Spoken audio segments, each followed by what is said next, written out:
Hello and welcome to innovative learning process. Now we will take maths question percentage. प्रतिशत के प्रश्न।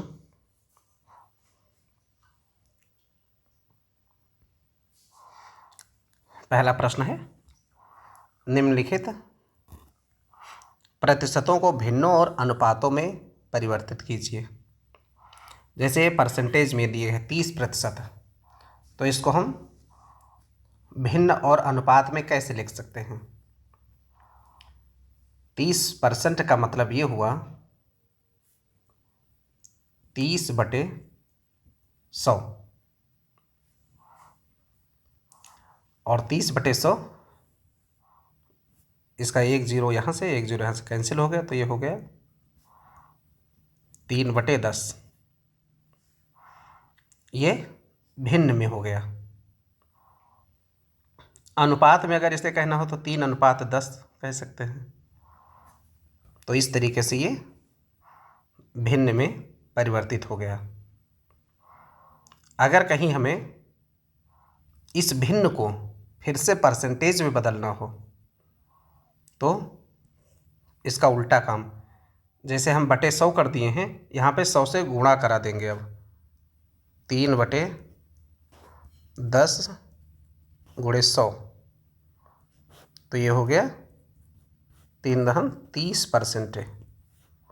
यानी कि अगर 3/10 लिखा है तो ये 30% है, या 30% को 3/10 कह सकते हैं।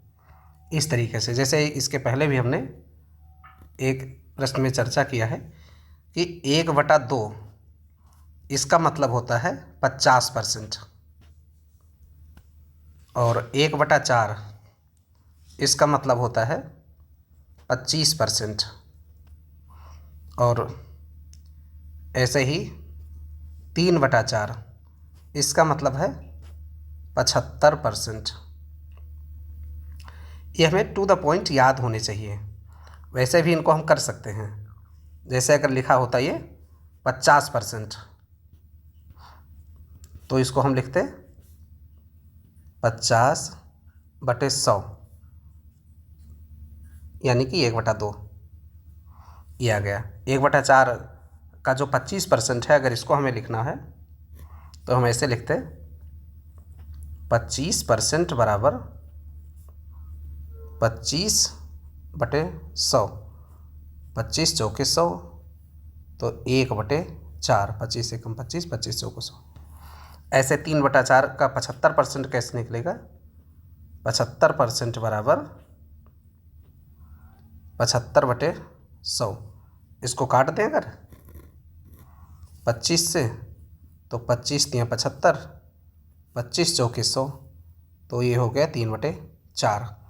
इस तरीके से ये जो भिन्न और परसेंटेज में परिवर्तन है, ये हमें बिल्कुल याद होना चाहिए कि 1/2 का मतलब हुआ 50%, 1/4 का मतलब हुआ 25%, 3/4 का मतलब हुआ 75%। ऐसे और भी तमाम सारे परसेंटेज हैं जिनको हमें याद रखना चाहिए। अगला प्रश्न है 25%, इस 2.5%, तो वैसे ही इसको करेंगे 2.5/100। ये पॉइंट हटाने के लिए हम इसको एक अंक पर डेसिमल है, तो यानी कि 10 से इसको गुणा कर दें तो ये पॉइंट हट जाए। तो ऊपर नीचे दोनों से गुणा करेंगे, एक तरफ नहीं करेंगे। तो इसको कर देते हैं 2.5/100। इसको ऊपर और नीचे 10 से गुणा करा देते हैं। इसलिए गुणा करा रहे हैं क्योंकि ये डेसिमल हमें हटाना है। जब ऊपर नीचे दोनों तरफ गुणा कराएंगे तो कोई फ़र्क नहीं पड़ेगा, केवल एक ऊपर या नीचे गुणा करा देने पर गलत हो जाएगा। जो भी ऑपरेशन किए जाते हैं दोनों तरीके से, दोनों तरफ से किए जाते हैं, एक तरफ से नहीं। तो ये हो गया, डेसिमल यहाँ पे हट जाएगा, ये हो जाएगा 25, और ये हो जाएगा 1000।